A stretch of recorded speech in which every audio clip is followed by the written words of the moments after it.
Hey, what is going on, everyone? Y'all know who it is, Yaboyrocklee Lee. We are checking out Mortarion, the Pale King, with the Remembrancer. Yesterday, I just did Reboot Gilliam, and I love, you can see things catch me off guard. I do want to check out um that. Let me just add that to my playlist. Anyways, yeah, man, I actually am familiar with Mortarion's name, kind of like unfamiliar with what he hold on. I love politics, man. God dang it. No. I do not love politics at all. I love foreign politics. I like knowing what other countries are doing with each other, and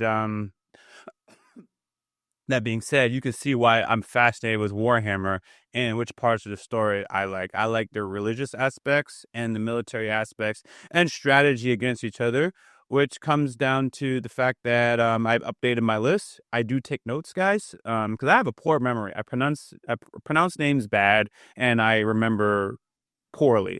But yo, when I was saying Rebute's name, it was like Robo, Roberto, all sorts of pronunciations except for the right one, or the correct one. So we got it in today's video. Anyways, I got him. I got him at the top, man. Ooh,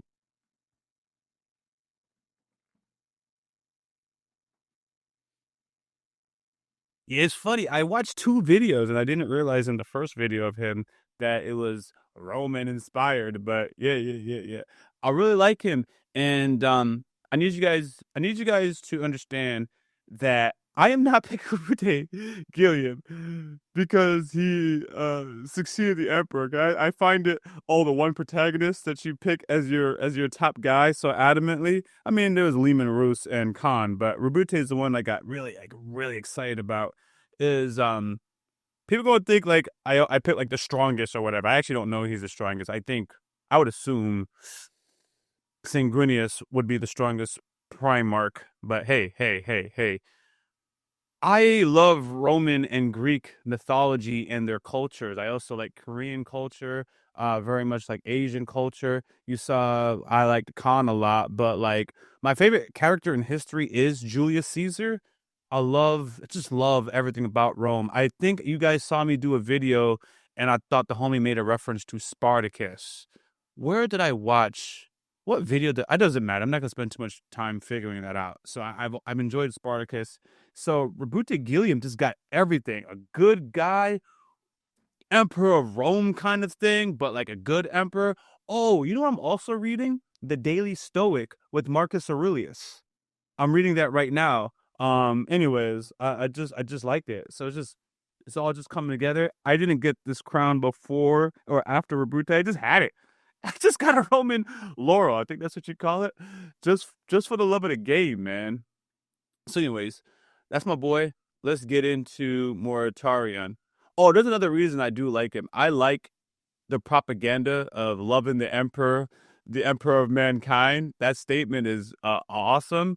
And there is a part that it's not just because Rebute is the ruler. I mean, he is now the ambassador of the emperor of mankind. So if the emperor of mankind was like the Jesus in the Adeptus Mechanica War, then in essence, Gilliam would be like the main disciple of Jesus. We're talking about John. I'm talking about you know the homie Saul who became John in the Bible. Not John the Baptist. There's a guy named John on the Bible, and he wrote Corinthians and stuff like that. It kind of reminds me of that. A David to God. I mean, this guy is God's right hand man, but he's not the emperor. And he is the emperor now, but he's not the original emperor of mankind. So this is fire. I talk a lot about it. Let's get into it. No insult, my sons, as I am if you guys want to recommend content, make sure you use the pinned comment right under there to suggest stuff.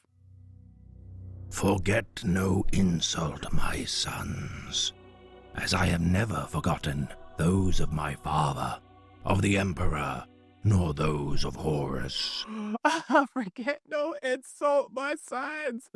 I don't know if that's good words to live by, but Mortarion has already started off on a good note, you know? He has to earn his spot, but he's already starting off on a good note, so let me make sure I add that to my notes. Forget no insult my sons. Words to live by. I have never forgotten those of my father, of the Emperor, nor those of Horus.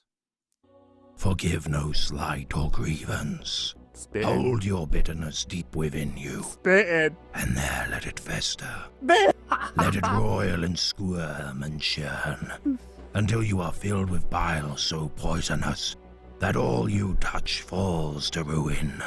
I'm gonna have to come back and write this whole quote down. Serve Nurgle best. Thus shall you spread his virulent gifts across the false Imperium, and watch its final rotting. Oh, he gave in to Nurgle.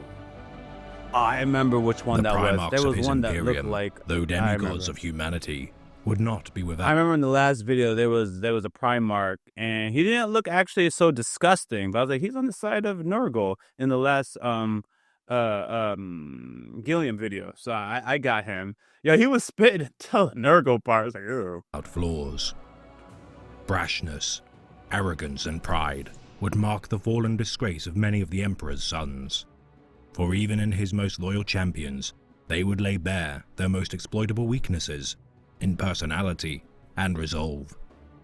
For today, we shall elucidate a Primarch enshrined in bitterness and morose isolation.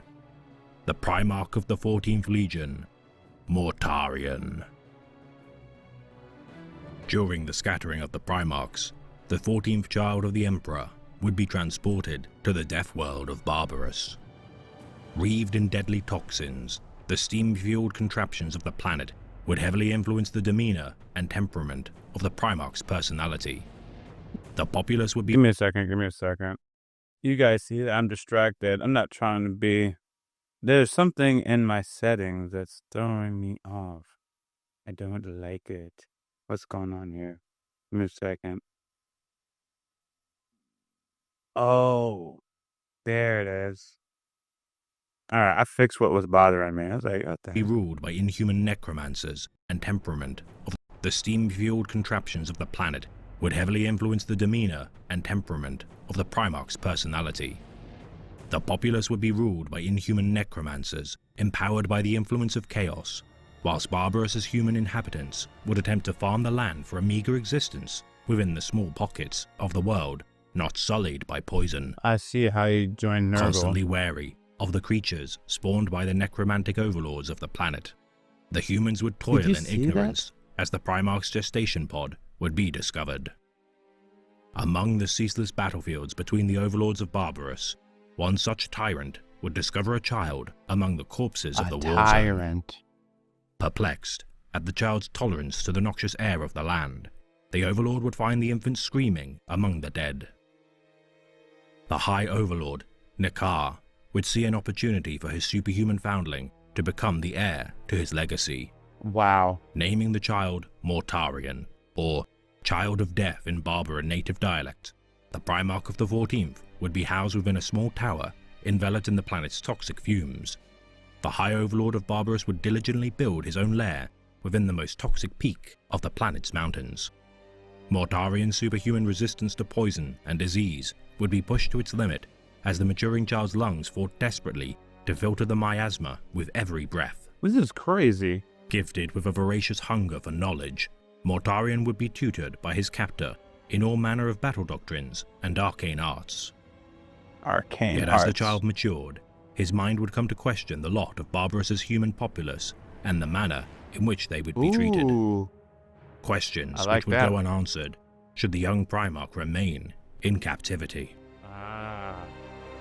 Escaping his tower of ice. I didn't realize this homie was really on that Rapunzel arc. Man was really in captivity. I knew he was being raised, but it wasn't so clear. Isolation, Mortarion would fell any guard whom attempted to stand in his path. Venturing to the valleys of Barbarus, Mortarion's tolerance for poisons would allow him to survive the noxious mists. Finding the human populace to be of his own species, Mortarion would realize his kinship with the oppressed people of the poisonous world. Yo, homies on that Moses tip.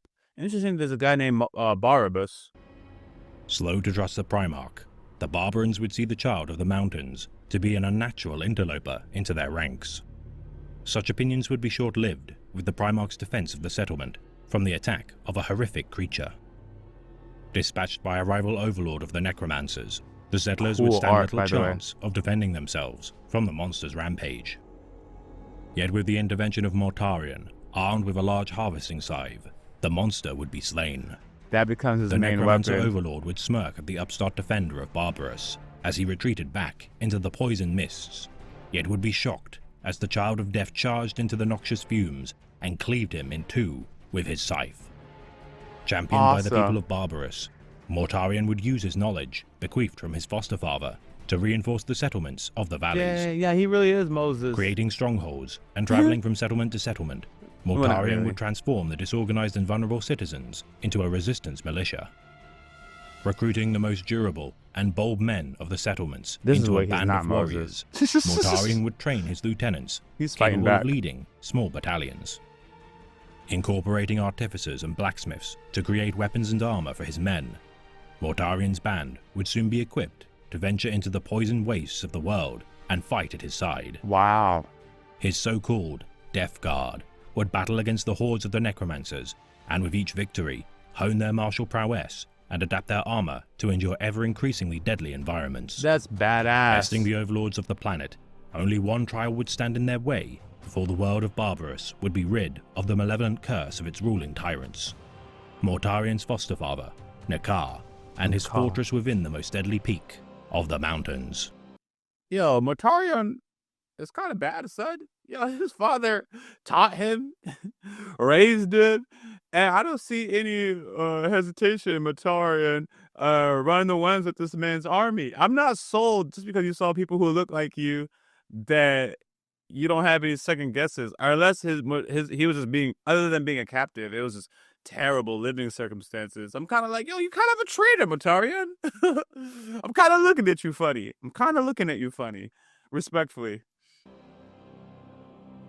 Assembling his men to no surprise, he joins the Horus Heresy. This man been a traitor. He been a traitor. He ran up on his adopted daddy, and he ran against his real daddy. I see, no surprise. The fortress of the High Overlord, Mortarion would be conflicted in waging war against his father figure. Under the advisement of his most trusted advisor, Callus Typhon, the Death Guard would call off their assault of the stronghold of the Necromancer. Their armor would not be capable of surviving the deadly peak of the mountains until further advancements could be made. As such, Mortarion would withdraw his people to their village, yet on their return, be informed of the arrival of a peculiar stranger the Emperor of mankind, promising salvation. Confronting the stranger as he sat in conference with the elders of the village, Mortarion would balk at the insinuation that he was capable of liberating his people unaided. Offering Mortarion a challenge, the stranger would give the ultimatum that he would intervene if the champion of Barbarus would be unable to defeat the High Overlord. Should the stranger lend his might, Mortarion would swear fealty to him, yet should Mortarion free his people unaided, the stranger would leave the planet. Alone, Mortarion would venture to the stronghold of his foster father, despite the protestation of his Death Guard. Seeking to prove the stranger wrong, the Child of Death would attempt to breach the thick smog of toxins surrounding the High Overlord's fortress. Mortarion's armor began to rust and fragment, with every step closer to his prize. Yet as Mortarion reached the gates of the Overlord's citadel, he would collapse. I thought he was able to handle those would toxins. Stand outside the gates of his citadel and mock the Child of Death for his weakness. Within Mortarion's mind, a whisper of a being of malicious intent would resound. The being known as Nurgle had delighted in Mortarion's circumstance and began his slow influence within his mind. Nikea would attempt to end the Primarch's life, yet before delivering the fatal blow, the stranger to the village would intervene.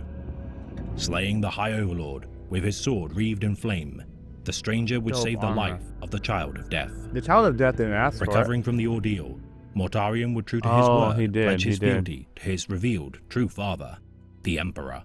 The Emperor. Granting Mortarion command of the 14th Legion, the Dusk Raiders, it would not be long before the Primarch would incorporate his barbarian warriors into the Legion's ranks and rename them the Death Guard.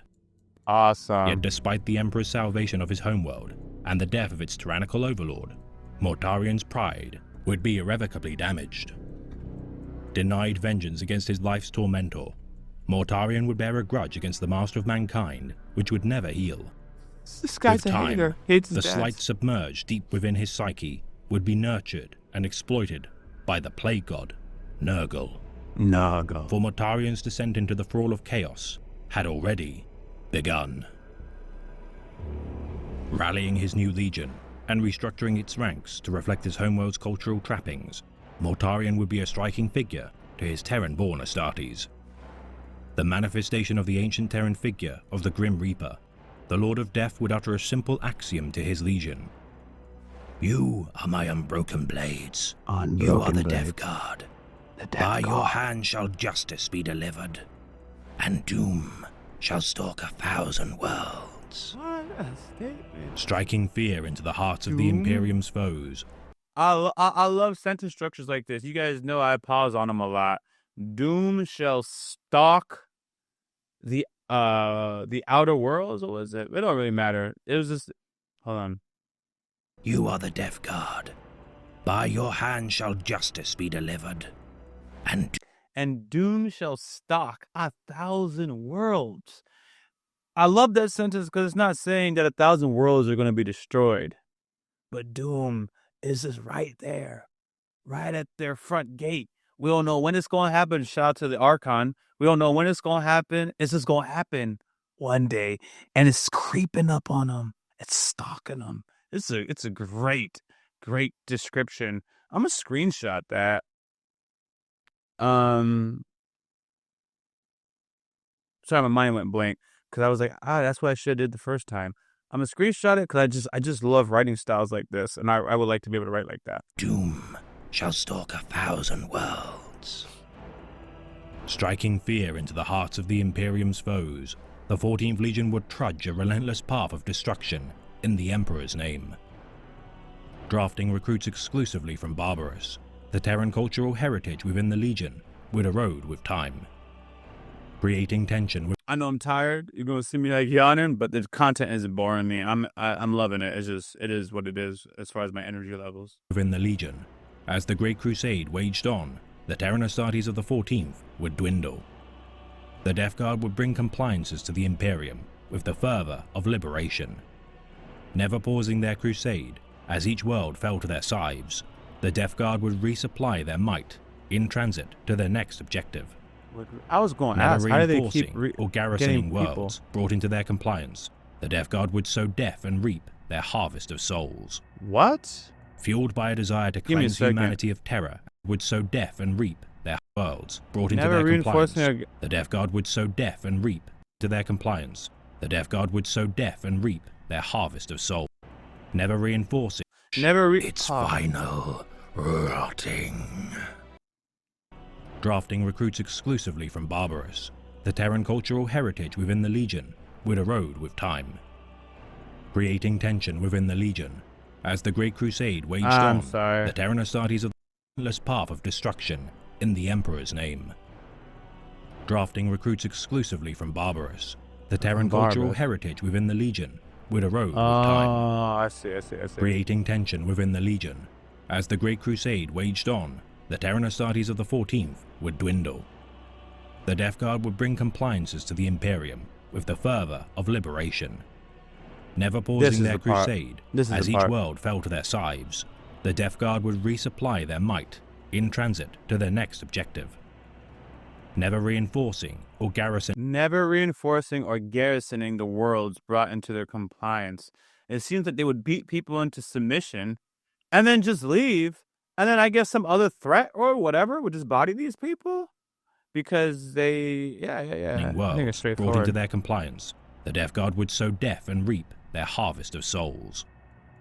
Fueled by a desire to cleanse humanity of terror and oppression, Mortarion's campaigns would be waged without mercy or restraint. Often waging joint campaigns with his brother Primarch, Horus Lupercal, The Death Guard and the Lord of Death would gain a reputation as a reliable and efficient legion. Weakening their foes with their sheer fortitude in battle, the Death Guard would drain their opposition of firepower until the 16th Legion, the Lunar Wolves, would deliver the hammer blow to destroy their ranks. A close bond would form between Horus and Mortarion, despite the Lord of Death's visage of breathing apparatus and pallid skin, resulting in the majority of his Primarch brethren to distance themselves from his favor. Deemed a freakish figure among the sons of the Emperor, with exception given to the Night Haunter of Nostromo, Mortarion would be criticized by his brothers, such as the Primarch of the Ultramarines Legion. Shout out to Conrad Kurz. Would be criticized by his brothers, such as the Primarch. Rabute Guilliman, for cherishing his brotherhood of Horus above even the Emperor's grace. Ooh. For in time, such a criticism of the Lord of Death's character would be proven to be true. As the Great Crusade began to draw to a close, the use of Psykers within the Legiones Astartes would begin to cause concern within the Imperium. The Librarius had proven time and again to be a tool of great power among the legions, yet their reliance of drawing power from the unstable depths of the warp would be called into question. Convening the Council of Nikea, Primarchs and Astartes alike would debate on the use of Psykers within the Astartes ranks. Magnus the Red, Primarch of the Thousand Sons, would champion their inclusion, of course, whilst Mortarion would seek to abolish their continual use. The Lord of Death's childhood had been plagued by the influence of foul sorcery, and shown Mortarion firsthand the depths and depravity that those who wielded psychic powers could stoop. Convincing the Emperor to disband the Librarius, Mortarion would be satisfied with his father's decision to outlaw sorcery within the legions. Yet such a victory to his ideals and values would not be enough to absolve the Emperor of the Lord of Death's resentment. Shake my head, the War Master of the Imperium, Horus Lupercal, would begin his descent into the clutches of chaos with the intervention of the Plague God. Wounded by the anaphane blade, wielded by the corrupted planetary governor, Eugen Temba, the chosen pawn of Nurgle would injure the Primarch of the 16th Legion and allow for his corruption by the forces of chaos. The chosen pawn of Nurgle would injure the Primarch. Dang. Now poised to overthrow the galaxy with his rebellion to the throne, the War Master would turn to his trusted brother for allegiance. Mortarion had never been accepted by the Emperor, nor his most lauded sons, save for Horus. The War Master would reveal to Mortarion that the Emperor had stolen power from the beings of the Warp, and empowered himself through their means to become the most powerful psyker in the galaxy. And we know Mortarion don't care for these psykers. Empowered himself through their means to become the most powerful psyker of the galaxy. Mortarion's intolerance of psykers would cement his resolve to face the Emperor, and alongside the Sons of Horus, the Death Guard would join in their betrayal. Of course. The Death Guard's path to damnation had been set, for even among their ranks, the seeds of corruption had been planted. First Captain Kalas Typhon had concealed his surrender to the ruinous powers, and with the influence of his rank, sown the influence of the Plague God into the 14th Legion. Upon the Istvaan system, the traitor legions would begin their campaign to conquer the Imperium. Purging the loyalist remnants within their legions, the Sons of Horus, World Eaters, Emperor's Children, and Death Guard would slaughter their brethren. The lingering glories of the Dusk Raiders would be expunged from the ranks of the Death Guard, and despite the escape of the Legion's battle captain, Nathaniel Garrow, and a detachment of loyalist Death Guard, the 14th submission to chaos would begin. 14th Deploying his submission men to chaos. to aid in the betrayal of the loyalist counterattack during the Istvaan V dropsite massacre, Mortarion would not linger to indulge in the grudges perpetrated by his traitorous brothers. Without delay, the Lord of Death would venture to attempt to bring another legion into the fold of the traitor war effort. You don't hesitate. Horus had been especially close to the Primarch of the White Scars, Jaghatai Khan, during the Great Crusade, and as such, the Lord of Death would use this bond to bring the Khan of Khans into the fold. That's not gonna work. Absent from the opening stages of the Horus Heresy, the 5th Legion had not pledged their blades to either side of the conflict. refusing to intervene by aiding the Space Wolves within the Alaxis Nebula in the wake of the burning of Prospero. The White Scars would travel to the homeworld of the Thousand Suns to find answers. Confronting the Warhawk within the ashen derelicts of Prospero, the Lord of Death would offer the Khan an invitation to join their rebellion against the Emperor. Observing Mortarion's changes gifted by the ruinous powers, Jaghatai would surmise that the Pale King merely sought to expunge every trace of Psykers from the galaxy. Having drafted the outlines of the Librarius alongside his brothers Magnus and Sanguinius, the Khan, though not gifted with psychic power, would be sympathetic to those who were gifted with such abilities. Okay. Despite the restraint suggested by the White Scars and the Emperor's decision to outlaw the use of the Librarius, the traitors had surrendered to the beings of the Warp, and for such flagrant hypocrisy, the Warhawk would refuse to side with the Lord of Death. Makes sense. Warning Mortarion that the Warp shall claim him should he continue on his path. Dope look, Mortarion though. had chosen to betray humanity for the promise of strength and found his rewards wanting.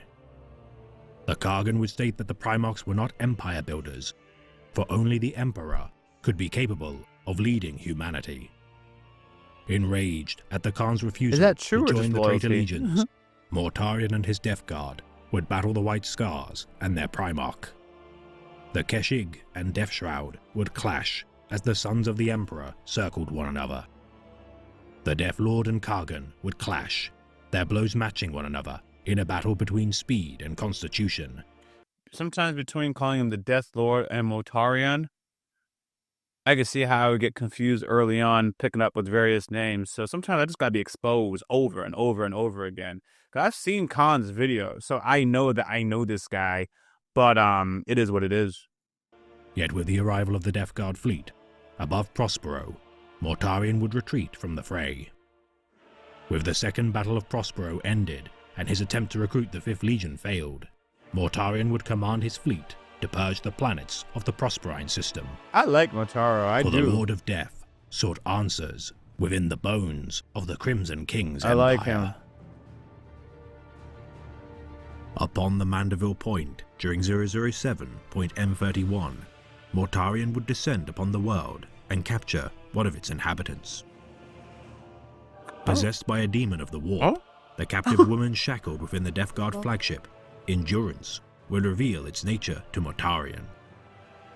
Having never encountered such a being, the Pale King would be taunted by the possessed woman's insinuation that his soul had been claimed by the Lord of Decay. Oh. His intolerance of the warp further stoked, Jaghatai's words had been proven true, for Mortarion was now surrounded by the servants of fell gods. Fell gods. Alone in his resolve to stave off the influence of chaos among the traitor ranks, Mortarion would seek the means to prevent his damnation. Yet the power of Nurgle would not be denied, for Mortarion had not been chosen. He had been claimed. Dang, man. Believing Mortarion himself to couldn't be resist. incorruptible, the possessed woman would mock the Primarch's self-delusion and hypocrisy. Dang. Transforming into a He being became of the exactly Imperium, what he the demon would taunt the Lord of Death was against. as he struggled and failed to crush it with his raw strength. Forced to unleash his innate yet repressed psychic abilities buried deep within, Mortarion would rend the demon apart. Mockingly saluting the Primarch with the phrase, "Hail, Master of the Plague," as its soul receded back into the Immaterium, it would leave the Lord of Death in his state of hypocrisy. Yeah, Now you empowered are exactly with the what very you hate. sorceries he had always denied, Mortarion would acknowledge his self-loathing nature and attempt to master the warp to prevent becoming its pawn. Okay, let's see. The Death Guard Legion would become fragmented with the first captain's continual fascination and pursuit of the powers of the Chaos Gods. Oh my god. Already tutored in the arts of sorcery by the Wordbearer's first chaplain, Erebus, Typhon would not repress nor hide his own psychic abilities. Mortarion would order his legion to aid in the assault of the Siege of Terror, yet Callous Typhon now no longer served the whims of his Primarch. Callous Typhon. Surrendering his soul, men and vessels, to the clutches of Nurgle within the Immaterium, the splintering of the Death Guard by its first captain had begun. Dang. Oh, so they got Murdering splintered. the navigators of the fleet, Jeez. Typhon would allow the fleet under Mortarion's command to be soaked in the powers of Nurgle within the Immaterium. Oh, they couldn't get out Unable to fast escape enough. the warp, the Astartes of the fleet would transform into bloated, pus-coated beings. Disgusting. Their rusted armor and rotten flesh, ripe for the many contagions and viruses, to grow plump within their seeping wounds and rotten skin. Disgusting. Mortarion would not be spared such gifts of the Plague This God, is disgusting. nor once more be saved by the Emperor's grace. Oh, man. He really Mortarion tried. would endure untold suffering and transform until the gifts of Nurgle would cease. I feel bad for Reborn as a him. Daemon Prince of the Plague Father, Mortarion would pledge his soul and the fate of his legion as a bargain of his deliverance from pain. From pain. Returning to real space as horrific harbingers of disease and pestilence, the Death Guard would join the traitor assault of the Siege of Terror. Descending as the hurt your first allies assault if wave you're like upon the that. throne world and slaughtering swathes of the defenders of the Imperium, Mortarion and his Death Guard would wreak havoc. Conquering the Colossi Gate, the Death Guard would redeploy to the Marmax Bastion and once Face again Khan face again. the Warhawk and his White Scars in battle. Dang. Mortarion's outcast Geneson, Battle Captain Nathaniel Garrow, would intervene and alongside his knights errant confront his Genefather. Offering Garrow the chance to rejoin his legion, the Hand of the Sigillite would reject the corrupted Primarch's offer and before perishing, wound Mortarion with his broken blade, Libertas. Capturing the Lionsgate spaceport from Imperial forces, Jaghatai would engage Mortarion in the battle to reclaim the vital linchpin of the Throne World's defense. Once again dueling, Jaghatai would be no match against the now fully empowered Pawn of Chaos. Pawn Yet of the Kargan Chaos. knew a weakness he could exploit. Scolding Mortarion's weakness of giving himself to the entities of the warp, the Kargan would strike a crippling blow to the Lord of Death's ego. Taking advantage of Mortarion's frenzied state, Jaghatai would injure the Lord of Death before being impaled by Mortarion's scythe, Silence. Pulling himself close to Mortarion, Jaghatai would endure the pain of the blade as it dug deep into his flesh and decapitate the Pale King. Banished into the roiling tides of the warp, Mortarion would materialize once more into the mortal realm and claim dominion of a demon world. See, I figured. Residing on the Plague Planet, the disgraced Lord of Death would not show his presence within the Imperium for many millennia.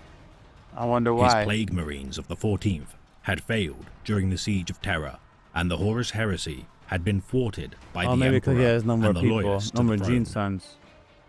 Ruling his world as a tyrant, alike to his foster father, the hypocrisy of Mortarion would ascend new heights as he ruled the world as a tyrannical overlord.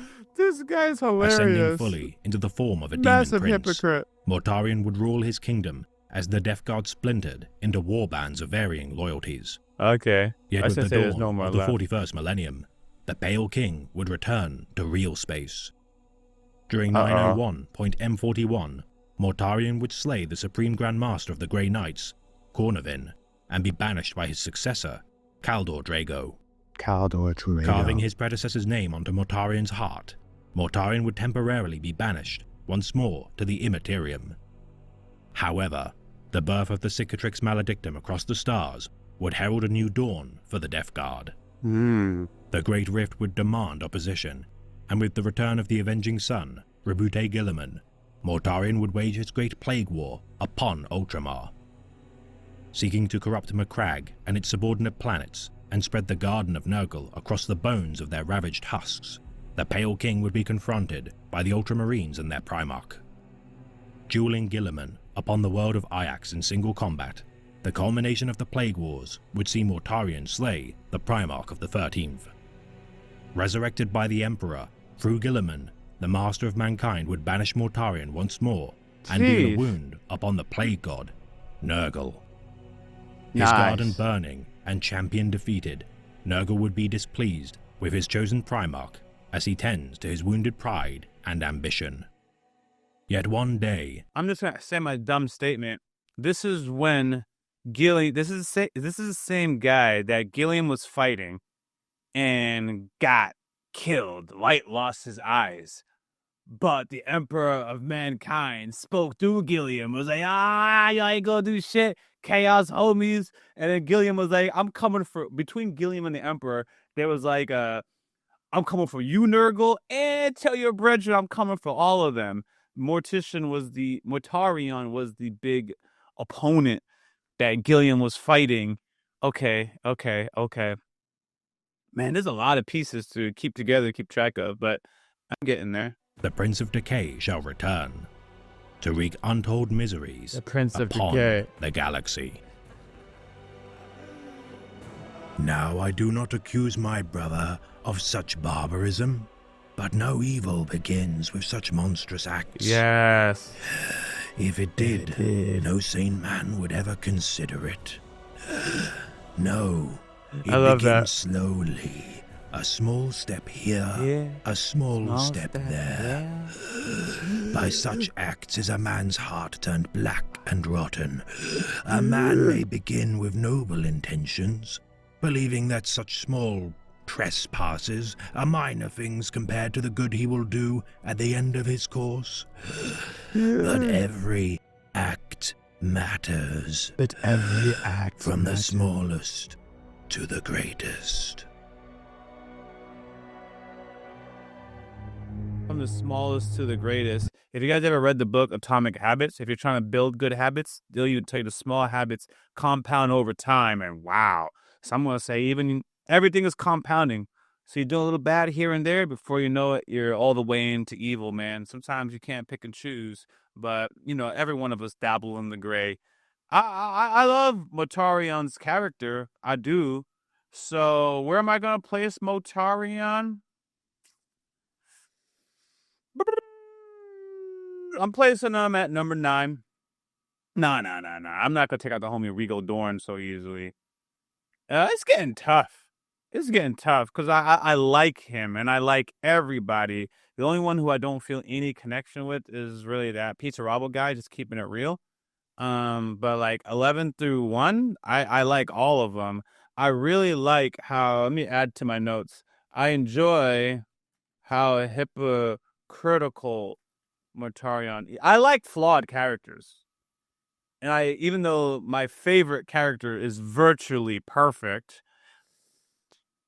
I don't even know how to explain Berbute, so I won't. Today's about Mortarion. I enjoy how hypocritical Mortarion is. He became an overlord while spending his entire life fighting it. Hates Sykes, but he is one. Hates Nurgle, but was influenced all his life. And you see he tries to fight it, but he got stuck in the warp and he just couldn't resist such a strong exposure. So he falls to chaos, and now there's nothing he can do. But I saw him fighting it. So I mean, he's a hypocrite, but I don't know how much of a hypocrite he is by his own choosing. He was influenced by the warp from a young age, right before the Emperor came to save him. It's kind of tragic. I like the guy. Between him and Regal Dorn, I didn't even write that much for Regal Dorn. So it's like, how much do I like him compared to Mortarion? But I keep getting invested more. And it's these twisted characters that got a little something to add. I really like it. It's like he's trying to do good in his own mind, but he's not.